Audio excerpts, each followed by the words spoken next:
신명기 25장 1절부터 19절까지 말씀을 같이 읽었습니다. 하나님이 다스리시는 사회, 이 제목으로 우리 함께 하나님 말씀 은혜 받겠습니다. 하나님은 그 하나님 나라의 사랑의 그 기초가 바로 공의와 사랑에 있습니다. 하나님은 사랑이시죠. 또 하나님은 공의이십니다. 하나님 말씀의 기준이 바로 법이시고 그 법에 따라 그 법의 기초는 또한 하나님의 사랑에 있습니다. 동전에 앞면과 뒷면이 있듯이 우리 생각에 무한한 하나님을 부드럽고 사랑하시기만 하나님인 것 같지만 또한 하나님은 하나님의 철저한 법이 있습니다. 그 법 안에 있을 때 우리는 행복합니다. 그 법의 길을 따라갈 때 우리는 또한 하나님의 무한한 사랑을 발견할 수 있습니다. 그래서 주님께서는 율법을 해석하실 때 하나님을 사랑하거라, 그리고 내 이웃을 내 몸같이 사랑하거라 라는 이 두 가지 말씀의 법을 주셨죠. 오늘도 하나님 나라에 살아가는 우리가 이 땅에서 하나님의 공의와 또 예수 그리스도의 사랑을 함께 기뻐하며 실천하며 또한 인도받기를 간절히 축복합니다.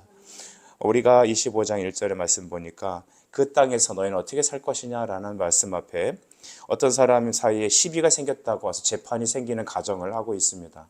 항상 살면서는 시비가 생기죠. 교회 안에서도 시비가 생깁니다.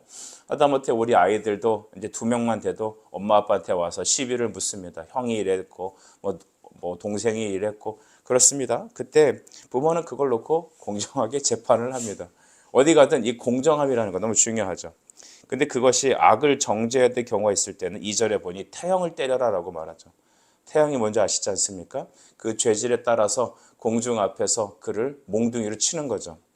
우리 과거에 한국에서도 이 곤장 100대를 때리라 뭐 이런 사극을 본 적이 있으실 텐데, 그래서 많은 사람들이 이 곤장을 맞고 집에 돌아가는 중에 아니면 이제 유배당하는 중에 길에서 죽었다 이런 사례가 많이 있지 않습니까?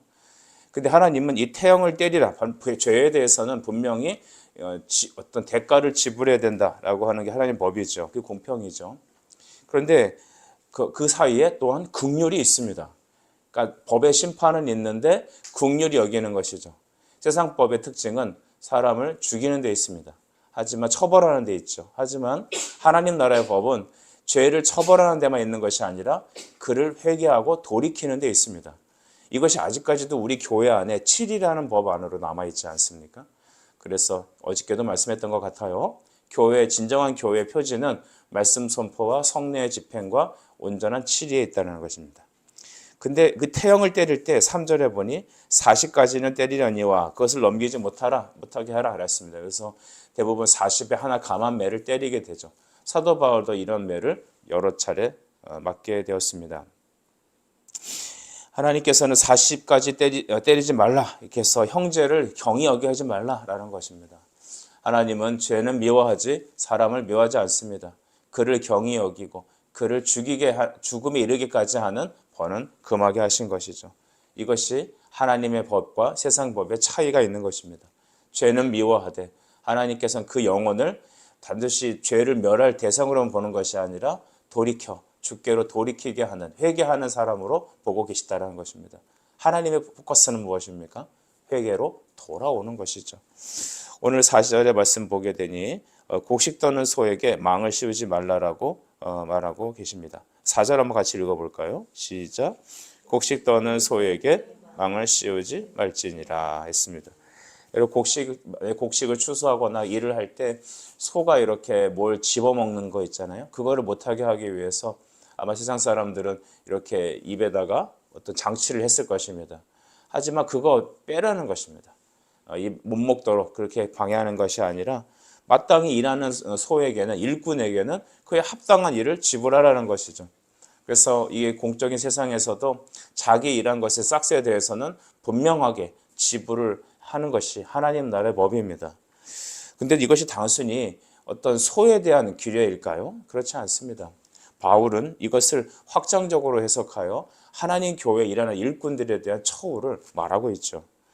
저는 우리 고린도전서 9장 9절과 10절에 이 부분을 해석한 것을 저는 읽어드리겠습니다.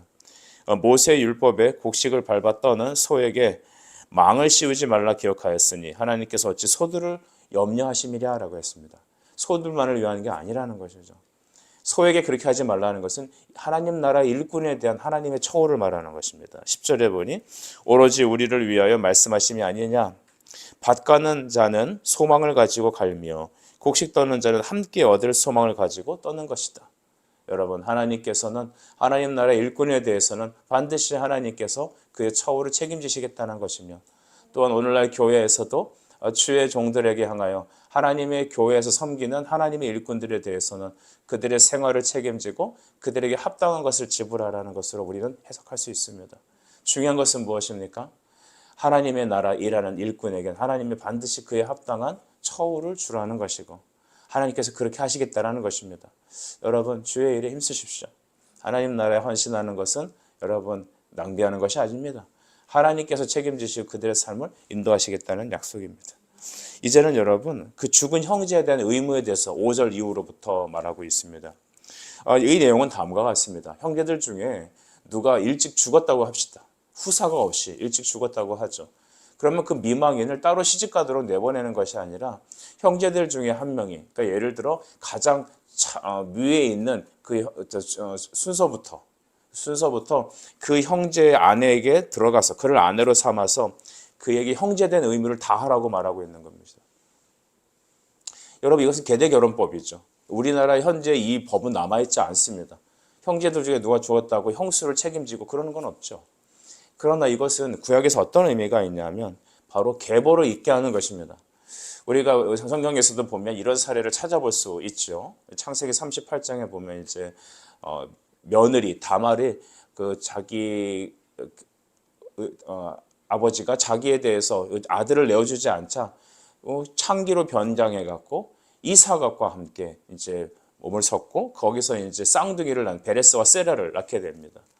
또 여러분, 우리가 아는 룻에도 보게 되면 룻기 4장에 보니까 룻이 바로 이제 아들이 없이 자녀가 없이 이렇게 고향에 와 있을 때 그의 가장 가까운 친족이었던 사람들 중에 이 자녀를 이제 얻으려고 했을 때 그의 형제 중에 우선 차수가 가장 빠른 사람은 이것을 거부하고 자기 신을 벗어줍니다.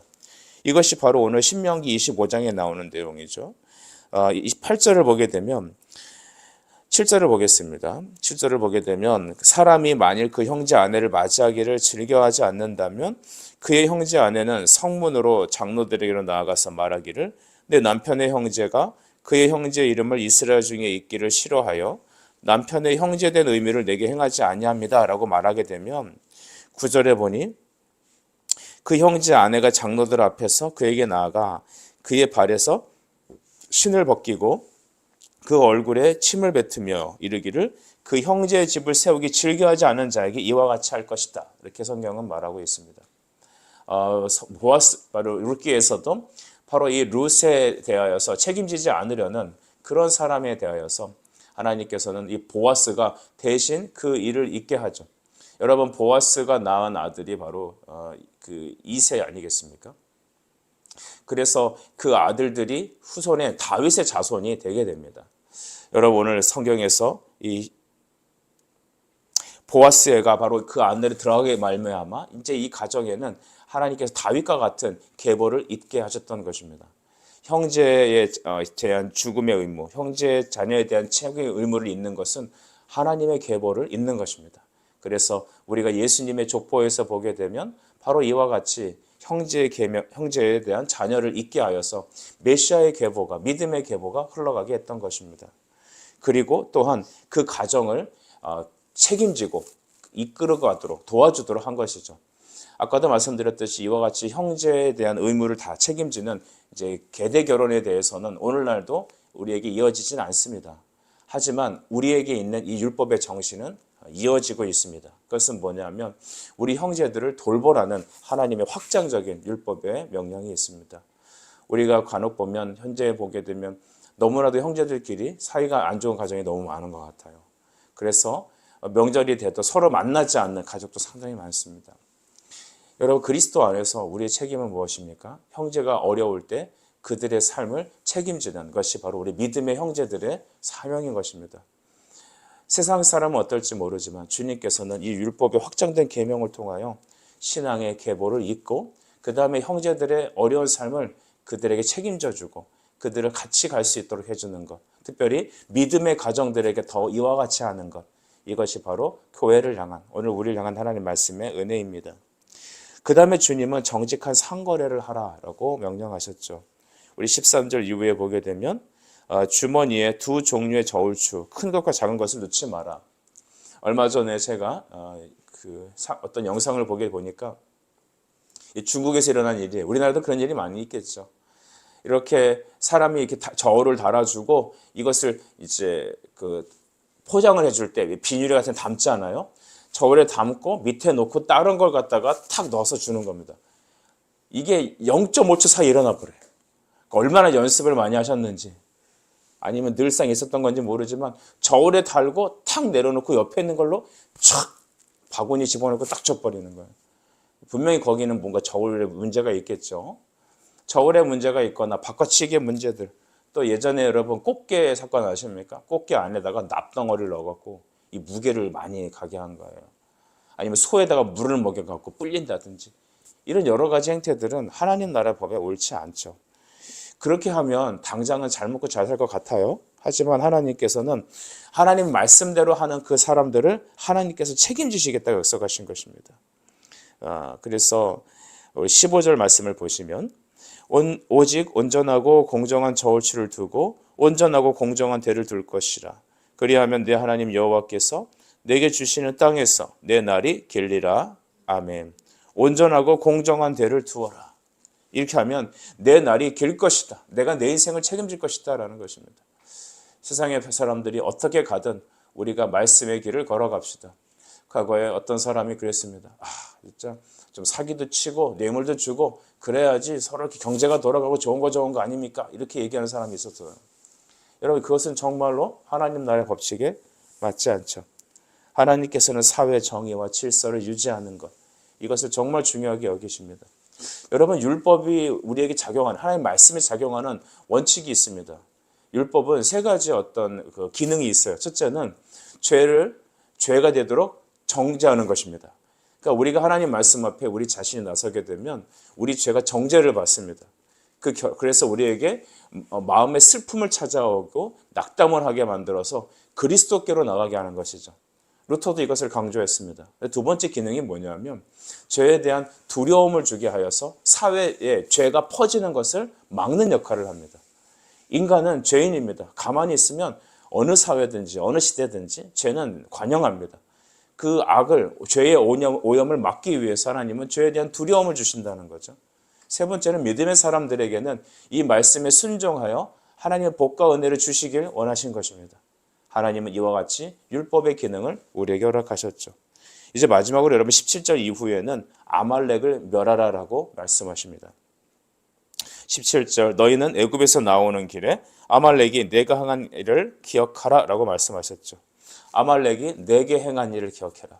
그것은 무엇이냐면 이스라엘 백성들이 행진하는 그때에 때로는 노인이라든지 병든 자라든지 연약한 자들이 뒤에 처질 때가 있잖아요. 그때 아말렉은 그 뒤에서 이렇게 보고 있다가 뒤처지는 자들을 공격하여서 그들을 죽이고 물건을 탈취했던 것입니다. 하나님은 이 일을 기억하여서 영원히 아말렉을 멸하라고 명령하셨죠. 사울에게 이것을 명령하셨을 때 사울은 이것을 즐겨하진 않았습니다. 하나님께서 아말렉을 멸하라고 하는 것은 단순히 인간적인 복수에 그치는 것이 아닙니다. 이 아말렉은 오늘날에 있는 사단의 역할 같은 것을 하는 것이죠. 사단은 우리가 기도하지 않고 연약해질 때 어떻게 합니까? 꼭 뒤에 와서 우리 약한 것을 칩니다. 우리의 감정을 치버리죠. 성령 충만할 때 여러분 사탄은 그리 활동하지 않습니다. 근데 여러분이 기도가 멈춰졌을 때, 부부간의 관계가 소원해갖고 가정의 분위기 안 좋을 때, 그때 꼭 감정을 건드리고 그때 꼭 물질을 건드리고 우리 약한 것을 치게 됩니다. 우리 후미를 치는 거죠. 우리로 하여금 가정의 질서가 깨지고 교회가 깨지게 됩니다. 교회에서 기도가 끊어지는 그 순간부터 우리가 두려워야 될 것은 이제부터 아말렉이 올 것이기 때문이죠. 우리 이번 주에 신방을 쭉 돌고 있었어요. 지난주부터. 저는 그 가정마다 신방을 돌면서 하나님께서 우리 가정들의 영적인 질서를 새롭게 하고 있다는 것을 느꼈습니다. 하나님께서 우리에게 약해진 우리의 모습을 아말렉이 치지 못하게 하시기 위해서 우리 다시 기도를 회복시키시고 말씀 앞에 다시 서게 하셨습니다. 이것이 참으로 귀한 것이죠. 우리 안에 이 말씀과 기도의 연적적인 은혜가 떨어지는 그 순간, 우리가 느슨해지는 순간, 뒤처지는 그 순간 우리에게 찾아오는 것은 여지없이 아말렉입니다. 이 사회도 그렇고 교회도 그렇고 가정도 그렇고 모든 질서에 아말렉은 쳐들어와서 우리의 후미를 치게 되는 것입니다. 아말렉들은 하나님을 두려워하지 않습니다. 아말렉은 또 약할 때 치는 어떤 그런 존재들입니다. 그래서 우리에게 주님은 늘 깨어서 기도하라 말씀하시되 우리가 에베소서 6장 10절과 12절 이후에 보게 되면 우리에게 전신갑주를 입으라 말씀하셨고 우리가 상대하는 것은 혈과 육에 대한 것이 아니라고 분명 말씀하셨습니다. 이 세상의 어둠의 것들, 특별히 악한 영들에 대한 것이다 했습니다. 이 아침에 여러분이 기도하는 것은 악한 영들에 대한 영적 선포입니다. 그들을 향해서 믿음으로 선포하고 기도할 때 우리 앞에 있는 아말렉들은 예수님의 이름으로 사라질 줄 믿습니다.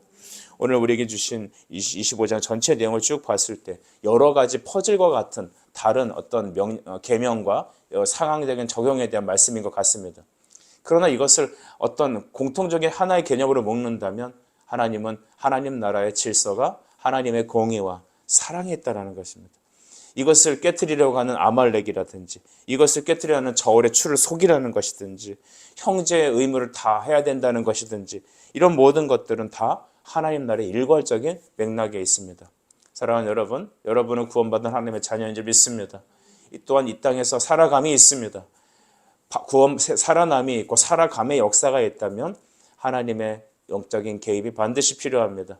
하나님 여러분을 내버려두지 않습니다. 그는 우리의 인생을 섭리하십니다. 우리 앞에 나타나 보이지 않지만 분명히 역사하시는 하나님의 손길을 붙잡고 날마다 이 아침에도 그의 얼굴을 추구하시며 나가십시오.